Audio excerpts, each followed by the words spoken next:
Periyar Maniamma Institute of Science and Technology, Tanjavur. Aerospace Engineering with specialization in unmanned aerial vehicle. சிறந்த MBBS கல்வி குறைந்த கட்டணம் வெளிநாட்டில் படிப்பு கால் 8610891587.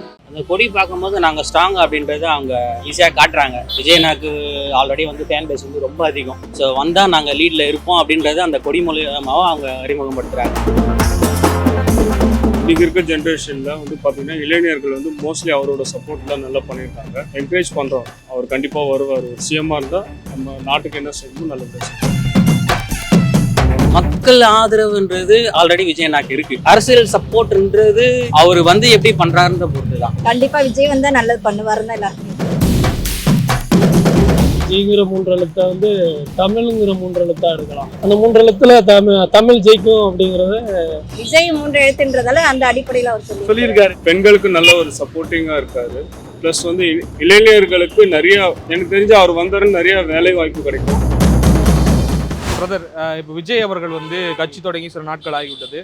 எப்போ கொடியை அறிமுகப்படுத்துவார் அப்படின்னு எதிர்பார்க்கப்பட்ட சூழலில் இன்னைக்கு வந்து அறிமுகப்படுத்தியிருக்காரு. அந்த கொடியை பார்த்தீங்களா, என்ன தோணுச்சு உங்களுக்கு? அந்த கொடி பார்க்கும்போது நாங்கள் ஸ்ட்ராங் அப்படின்றத அவங்க ஈஸியாக காட்டுறாங்க. நாங்கள் ஏன்னா விஜய் ரசிகர் மன்ற மாவட்டம் எல்லாமே வந்து ஸ்ட்ராங்காக தான் இருக்கும். விஜயனாக்கு ஆல்ரெடி வந்து ஃபேன் பேஸ் வந்து ரொம்ப அதிகம். ஸோ வந்தால் நாங்கள் லீடில் இருப்போம் அப்படின்றது அந்த கொடி மூலியமாக அவங்க அறிமுகப்படுத்துகிறாங்க. வந்தால் நல்லது பண்ணால் ஓகே தான் ப்ரோ நம்மளுக்கு. அதுதான் ஆக்சுவலி அதில் வந்துட்டு அந்த எலிஃபென்ட் சிம்பிள்லாம் கொடுத்துருக்கப்போ அந்த ஒரு பவர் வெல்த்தெல்லாம் சொல்கிற ஒரு இதமாக இருந்தது. ஓகே ஸோ சம்திங் ஒரு புதுசாக ஒரு இல்லை நல்லா இருந்தது. அந்த இன்றைக்கி இருக்க ஜென்ரேஷனில் வந்து பார்த்திங்கன்னா இளைஞர்கள் வந்து மோஸ்ட்லி அவரோட சப்போர்ட்லாம் நல்லா பண்ணியிருக்காங்க. என்கரேஜ் பண்ணுறோம், அவர் கண்டிப்பாக வருவார். ஒரு சிஎம்மாக இருந்தால் நம்ம நாட்டுக்கு என்ன செய்யணும் நல்லபடியாக செய்வார். புதுசாக இருந்துச்சு எல்லாம், அது மட்டும் பார்த்தோம். ஓகே, இதுக்கப்புறம் என்ன நடக்க போகுது, என்ன பண்ண போகிறாங்கன்னு அது நல்லா இருக்கு. அந்த கொடியுமே டிஃப்ரெண்ட்டாக இருக்கு, பார்த்ததே இல்லாத மாதிரி இருக்கு. அதுதான் தஞ்சை பெரிய கோயில்ல யானை, அது தமிழோட ஒரு பெரிய ஏதோ சம்மந்தப்பட்டிருக்கும் அப்படிங்கிறது தோணுது. இன்னும் கொஞ்சம் வித்தியாசமா கொடி பண்ணிருக்கலாம்னு தோணுது. அப்படியா? இப்போ அதில் வந்து 2 யானை இருந்தது, ஒரு வாகைப்பூ இருந்தது. ஒரு வாகைப்பூ இருந்தது. அதை பார்க்கும்போது என்ன சொல்ல வர்றாருன்னு நினைக்கிறீங்க? ஒரு ரெப்ரசன்டேஷன், மக்களை நல்லா பார்த்துக்கணுன்ற ஒரு எண்ணத்துல அவரு கட்சி ஆரம்பிக்கிறாரு. ஓகே, யானை இருக்கு, இன்னும் கொள்கை எதுவும் இல்லை இல்லையா, அதனால நமக்கு கரெக்டாக தெரியல. மேபி லாங் டைம் அவர் வெயிட் பண்ணிட்டு இருந்தார்ல, இந்த டைம்ல வராரு. மாநாட்டில் சொல்றேன்னு சொல்லியிருக்காரு. அதை பத்தி ரெண்டாவது உங்களுக்கு ஏதாவது தோணுதா அந்த யானையை பார்க்கும்போது? இல்லை வாகை மலர் இருக்கு, வாகைனா வெற்றின்னு சொல்லுவாங்க, கட்சியினுடைய பேருக்காக அதை வச்சிருப்பாங்களா? மேபி இருக்கு, விஜய் வெற்றி வாகை அப்படி இருக்குமா? அப்படிதான் இருக்கும். வாகைன்றது வெற்றிக்கு தானே குறி, அதனால மேபி அப்படி இருக்கலாம். அப்படி இருக்கலாம் தோணுது. யானை அது எதுக்காகன்னு தெரியல. சொல்லுவாரு, அவர் என்ன முடிவு பண்ணிருக்காரு தெரியாதுல, நம்ம எதுவும் முடிவு பண்ணல. பர்டிகுலராக அந்த ஐடென்டிஃபை எதுவும் எங்களுக்கு கிளியரிட்டி கொடுக்கல. ப்ரோ எதிர்பார்க்கறது எல்லாம் தான் ப்ரோ எதிர்பார்ப்போம். அவங்க வந்து என்ன பண்ணுறாங்கன்னு பொறுத்து தானே இருக்கு. எல்லாரையும் எதிர்பார்ப்போம். இப்போ ஸ்டாலின் சார் வந்தார், நல்லா தான் போயிட்டு இருக்கு. சரி, ஜஸ்ட் ஒரு நியூவா யாருன்னா வந்து நம்மளுக்கு இன்னும் கொஞ்சம் நல்லதாக பண்ணால் நல்லது தானே. ஃபேன் இருக்கிறதுனால கண்டிப்பா வர்றதுக்கான வாய்ப்பு இருக்கு. ரெண்டாவது ஒரு கட்சி பாடல் ஒன்று வெளியிட்டு இருக்காங்க. அதில் வந்து பார்த்தீங்கன்னா மீண்டும் 3 எழுத்து மந்திரம் ஒழிக்க போகுதுன்னு சொல்லியிருக்காங்க. அண்ணாவையும் எம்ஜிஆரையும் சைடில் வச்சுட்டு நடுவில் விஜய் இருக்காரு. ஏன்னா அண்ணாவும் 3 எழுத்து, எம்ஜிஆரும் 3 எழுத்து. அவங்க 2 பேருமே பெரிய லெஜண்ட், பொலிட்டிக்கல் லெஜண்ட், உங்களுக்கு தெரியும் இல்லையா, அண்ணா எம்ஜிஆர். அந்த அளவுக்கு விஜய் அவர்கள் வருவார்னு எதிர்பார்க்குறீங்களா? யாரையும் ரீப்ளேஸ் பண்ண முடியாது. ஃபர்ஸ்ட் ஒரு விஷயம், அண்ணா வேற.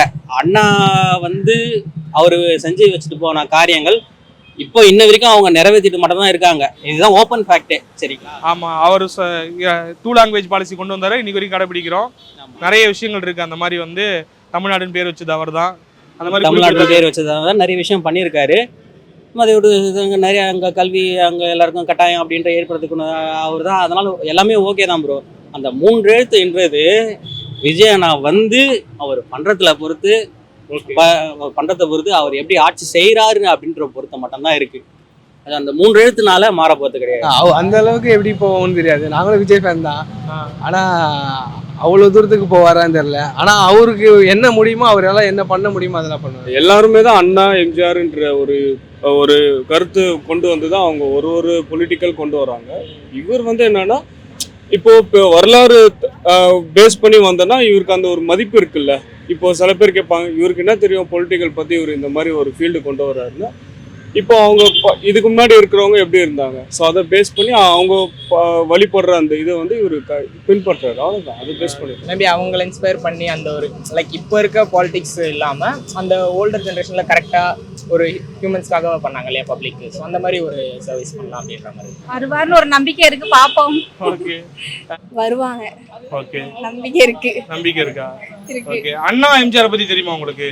கொஞ்சம் கொஞ்சம். விஜய்ங்கிற 3 எழுத்தை வந்து தமிழுங்கிற 3 எழுத்தா எடுக்கலாம். அந்த 3 எழுத்துல தமிழ் ஜெயிக்கும் அப்படிங்கறது விஜய் 3 எழுத்துன்றதால அந்த அடிப்படையில் அவர் சொல்லியிருக்காரு. எம்ஜிஆர் அவர்களும் அண்ணா அவர்களும் வந்து ஒரு லெஜெண்ட்ஸ், மிகப்பெரிய அரசியல் ஆளுமைகள். அந்த இடத்துக்கு இவர் தொடுவார்னு நினைக்கிறீங்களா? கண்டிப்பா விஜய் வந்தா நல்லது பண்ணுவாருன்னு தான் எல்லாருக்குமே தோணுது. ஓகே, அந்த அளவுக்கு வரவேற்பு இருக்குமா மக்கள் கிட்ட? ஒரு அண்ணா கண்டிப்பா வரவேற்பு இருக்கும்.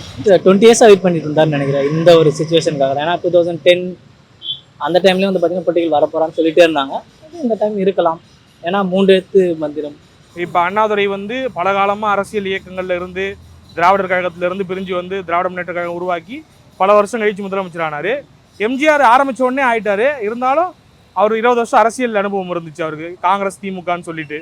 இப்போ எதுவும் இல்லாமல் வரும்பொழுது அது எந்த அளவுக்கு ஒர்க் அவுட் ஆகும்னு நினைக்கிறீங்க? இல்லாமல் இல்லை, இத்தனை வருஷமா அவருக்கு வந்து பார்த்தீங்கன்னா ஆலோசனை இருந்திருக்கும். ஓகே, ஸோ பேக் எண்டில் இருந்திருக்கலாம் அவருக்கு. அதனால தான் அவர் தைரியமாக கட்சியை ஓப்பன் பண்ணுறாரு. இத்தனை வருஷமா இல்லாமல் இருந்திருக்கலாம், மேபி இப்போ சடனாக வந்ததுனால இப்போ ஆல்மோஸ்ட் எல்லாருமே ஃபேமஸ் ஆகிடுச்சு. ஏதாவது நடந்திருக்கலாம், அந்த மாதிரி ப்ரிப்பரேஷன் போயிடலாம். தமிழ்நாடு ஃபுல்லாகவே ஃபேமஸ், ஆல்மோஸ்ட் இப்போ இந்தியா ஃபுல்லாகவே ஃபேமஸாக இருக்காரு. இந்த டைமில் அவர் வந்தாருன்னா கரெக்டாக இருக்கும். ஓகே, கிரேஸ் சொல்ல முடியாது, பிகாஸ் மோஸ்ட்லி வந்துட்டு இப்போ ஸ்டார்டிங் ஸ்டேஜில் வந்துட்டு ஃபேன்ஸ் ஓட்டிங் நம்பி தான் வந்துட்டு போயிருப்பாங்க. அதில் பாதி பேருக்கு இப்போ ஓட்டர் ஐடி இருக்கும். ஸோ அந்த விஷயம்லாம் வந்துட்டு அவங்க மைண்டில் வச்சு யோசிக்கணும். பட் டேரெக்டாக எடுத்தோன்னே அவங்க லெவலுக்கு ரீச் ஆஃப்கோர்ஸ் இருக்காது, கொஞ்சம் அவ்வளோ கஷ்டம் தான். மக்கள் ஆதரவுன்றது ஆல்ரெடி விஜயண்ணாக்கு இருக்கு. ஃபேன் பேஸ் மூலியமாகவே மக்கள் ஆதரவு. ஏன்னா இப்போ இருக்க யங்ஸ்டர்ஸ்ல இருந்து ஃபேமிலி வரைக்குமே விஜயண்ணா சப்போர்ட் நிறைய பேர் இருக்காங்க. ஆனால் அரசியல் சப்போர்ட்ன்றது எப்படின்றது எனக்கு தெரியல. ஏன்னா விஜயண்ணாக்கு அதில் எக்ஸ்பீரியன்ஸ் இல்லை அப்படின்னு தான் ஓப்பனாக சொல்லணும். அவர் வந்து எப்படி பண்ணுறாருன்ற பொறுத்து தான். நம்ம மக்கள் எல்லாருமே சிந்திச்சாங்கன்னா கண்டிப்பா வரலாம் வாய்ப்பு. 2 வரிகள் இன்னும் கூடுதலாக இடம்பெற்றிருக்கு. என்னன்னாக்கா, சிகரம்லாம் கிடைச்சிருச்சு உங்களுடைய ஆதரவுல, இப்போ நான் உங்களுக்காக பணியாற்றுறதுக்காக தரையில் இறங்கி வரேன் அப்படிங்கிற மாதிரி சொல்லியிருக்காரு. அது எப்படி பார்க்குறீங்கண்ணா? பார்த்தீங்கன்னா இப்போ இருக்க ஜென்ரேஷனில் மூவியில் வந்து அவர் பெரிய ஸ்டார். ஆக்சுவலாக அவர் நம்ம கோசம் வந்து எல்லாத்தையும் விட்டுட்டு இன்னைக்கு அவர் இந்த இடத்துக்கு வர்றாருன்னா அதுக்கு ஒரு காரணம் இருக்குது. ஏன் எதனால வர்றாரு? ஏன்னா இத்தனை நாள் அவர் கடந்து வந்த பாடம் பார்த்தீங்கன்னா நிறைய பொலிட்டிக்கல் வந்து சிஎம்மாக இருக்கலாம், எதுவுமே ப்ராப்பராக இல்லை. கரெக்டாக எதுவுமே ஒரு ப்ராப்பரும் இல்லை. நிறைய பேர் எவ்வளோ ரிக்வஸ்ட் கொடுத்துருக்காங்க, அந்த ரிக்வஸ்ட் எதுவுமே ஃபாலோவர்ஸ் கிடையாது. பட் இதெல்லாம் அவர் பார்த்துன்னு தான் இருக்காரு. இன்னைக்கு வந்து அதெல்லாம் அவர் நேச்சர் ஃபீல்டு. அது ஆக்சுவலாக அவர் ரொம்ப விருப்பப்பட்ட ஒரு ஃபீல்டு. சின்ன வயசுலேருந்து அவர் கடந்து வந்த ஒரு பாதை. அதை வந்து நம்ம கோசம் இழந்திருக்காருன்னா ஹேண்ட்ஸ் ஆஃப் ஃபார் விஜய். ஏன்னா அவருக்கு தான் மெயினாக வந்து நான் ஓட்டு. ஓகே, விட்டுட்டு வராருன்றது படம் நடிக்காமல் இருக்கிறது எங்களுக்கும் ஒரு கஷ்டம்தான். இருந்தாலும் மக்களுக்குன்னும் போது நல்லது யாருன்னா பண்ணாதான் ஒரு முன்னாடி வந்து தானே ஆகணும். முன்னாடி வரது எங்களுக்கு நல்லது, எங்களுக்காக யோசிக்கிறது ரொம்ப நல்லது, ரொம்ப சந்தோஷம். நல்லது பண்ணா ஓகே. அதுக்காக இறங்கி வராங்கல்ல, அதுவே பெருசு. ஓகே, என்னெல்லாம் எதிர்பார்க்குறீங்க அவர்கிட்ட? அவர் வந்தா இதெல்லாம் நடக்கும் அப்படின்ற மாதிரி? எப்படி இன்னும் அந்த மாதிரி எதையும் திங்க் பண்ணல, பட் நல்லா இருக்கும் வந்தா. எம்ஜிஆர் வந்து சினிமா துறையில இருந்து அரசியல் துறைக்கு வந்தாங்க. இன்னைக்கு வரைக்குமே அவர் இறந்து எத்தனையோ காலங்கள் ஆயிருக்கு. இன்னைக்கும் எம்ஜிஆரை பேசிக்கிட்டு இருக்காங்க. அது மாதிரி வர்றதுக்கான அவர் பேர் சொல்லுவார். அந்த மாதிரி இவருக்கும் வாய்ப்பு இருக்கு. வாய்ப்பு இருந்தா நல்லது, ரொம்ப நல்லது. ஆமா, எவ்வளவு சம்பாதிச்சுட்டாரு அவரு, சினிமா துறையில அதிகமா சம்பாதிச்சுட்டாரு. அதனால வேணாம் அரசியலுக்கு வந்துடுறான்றாரு. இப்போ நல்ல விஷயம் தானே. அவருக்கு கீழே இறங்கி இப்போ நிறைய போயிட்டு இருக்கு. அதெல்லாம் கொஞ்சம் கிளியர் பண்ணா நல்லா தான் இருக்கும். இனிமேலே இருந்திருந்தா நல்லா இருந்திருக்கும். எங்களுக்கு ஒரு என்டர்டைன்மெண்டா இருந்திருக்கும். உங்களுக்கு எப்படி தோணுது? அது ஒரு லைக் சினிமாவில் வந்துட்டு நமக்கு சக்ஸஸ் இல்லை அப்படின்றப்போ இதுல அரசியல் வரது பரவாயில்ல. லைக் நம்ம பட் ஆனா நம்ம ஒரு பீக்ல இருக்க டைம்ல வரது அந்த கட்ஸ் இருக்குல்ல, அது ஒரு பாராட்டு, உண்மையிலேயே பாராட்டுக்குரியது தான். ஓகே, கரை படியாத கைக்கு சொந்தக்காரர்னு ஒரு லைன் வருது. நம்புறீங்களா அவர் வந்தாருன்னா அரசியல் வந்து சுத்தமா செய்வாரு? எந்த இது செய்வாருன்னு சொல்ல முடியாது, ஓரளவு செய்வாருன்னு நம்பிக்கை இருக்கா? கண்டிப்பா உண்மையான லைன் தானே. அவர் வந்து இங்க நல்லது செய்யலாம்னு சொல்லிட்டு மாரி பண்றாரு. தமிழை வந்து ரொம்ப நேசிக்கிறாரு. பட் தமிழ் நேசிக்கிறதுனால தமிழர் எல்லாருமே சேர்ந்தாக்க மாற்றம் கொண்டு வரலாம். குட் குவாலிட்டிஸ் இருந்தால் யாராக இருந்தாலும் எடுப்பாங்க. எல்லாத்துக்குமே காரணம் கொள்கை தான். ஸோ ஃபஸ்ட்டு அவரோட கொள்கையை வெளியே விட்டார் அப்படின்னா அதுக்கப்புறம் தெரிஞ்சிடும். மேபி இந்த மாநாடு நடக்கும், அந்த டைமில் தெரிஞ்சிடும் எல்லாருக்குமே. நீங்க எப்படி ஓட்டு போடுவீங்களா இல்லை கொள்கையெல்லாம் பார்த்துட்டு தான்? ஃபேன் தான், பட் கொள்கை முக்கியம். கொள்கை முக்கியம். சினிமால இருந்துட்டு வர்றாரு அப்படின்னா உடனே ஓட்டு போடக்கூடாது, இருக்கணும். என்ன பேச போறாரு, என்ன கொள்கை விளக்கம் கொடுக்க எல்லாமே அதுக்கு பேக் அண்ட் இருக்கணும். So, எல்லாமே இருந்துச்சு அப்படின்னா கண்டிப்பாக கொடுக்கலாம், ஓட்டு போடலாம். மாற்றம் நம்ம தொடங்கலாம். பெண்களுக்கு நல்ல ஒரு சப்போர்ட்டிங்காக இருக்காரு. ப்ளஸ் வந்து இளைஞர்களுக்கு நிறையா, எனக்கு தெரிஞ்சு அவர் வந்தாருன்னு நிறையா வேலை வாய்ப்பு கிடைக்கும், நிறையா சேஞ்சஸ் இருக்குது. ஒரு மாற்றம் வேணும்ல. இப்போது ஆந்திராவில் பார்த்தீங்கன்னா ஆக்டர் வந்திருக்காரு, பவன் கல்யாண் வந்திருக்காரு.